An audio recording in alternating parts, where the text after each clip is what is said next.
Now, again, right, I'm going to slowly introduce new types of factorizations to you. And they may look a bit scary at first, admittedly, but we always think about the same idea. Looking for things that are in common, introducing brackets, and I also kind of shifted your perspective on what we can actually factorize. Any terms that are in common, it doesn't matter, what they are. I can always take them out if they're in common, right? If I look at this one here, there's not immediately anything obvious that's in common between everything, right? Because this is ax, 7x, ay, and 7y. They all seem to have different expressions. But the name of this strategy of factorization may give you a hint about what we're actually trying to do. It's called grouping in pairs. So instead of looking for something that's in common between everything that we normally do, is there anything in common that I can look at between a pair of the terms, perhaps? Matt? There's the two x's. Okay. So this idea of grouping in pairs, rather than looking at the whole thing, let me just look at this part and this part here.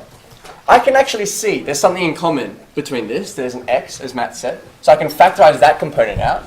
I would get a plus 7. And I'm thinking, what's in common here? Well, there's a y, isn't there? There's a y that's in common. So that would be y outside of a plus 7. Does that look familiar?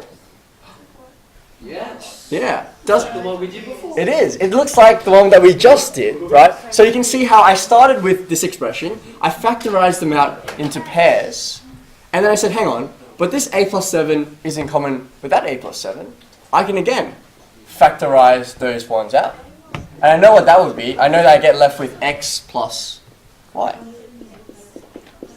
So let me just recap what we did. This factorization method is called grouping in pairs. Okay. Initially, you start with something where we don't have something in common between everything, but I break it down. I look at the first two and I look at the second two. I see what's in common between them. It may be different, but that's fine. I take them out, and then I get left with something that's in common between both of those terms now. Okay?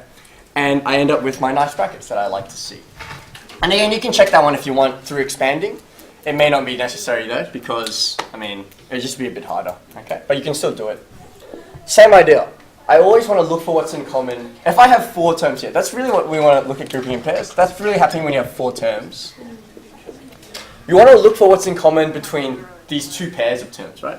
So Abby, for this next one, let's look at this first pair here. What can I see that's in common here? That's right. There's an a there, so I'll take that factor out. A outside of b plus 3. And then I'm looking at the second one here. Now let me have a think. Yeah, it is, right? It's a 7 that's in common, right? 3 outside of b plus 7. So there's a 7 that's in common. It could be a 3 as well. It could be a 3, but let's see what happens when I take a 3 out. Oh no, 3's not in common. Out of 7, sorry, it's not. Yeah. Sorry, 7 is in common, and then you get left with b plus 3, and then you get your kind of factorization that you've seen before. You got these b plus 3s which are in common. Again, I'm just going to take those out. So b plus 3 outside of a plus 7 there. Any questions about that one? It's a slightly different way of factorizing things, but it's a new technique of grouping in pairs that I'm going to be looking at. Okay? I'll give you guys a few more examples to try yourselves.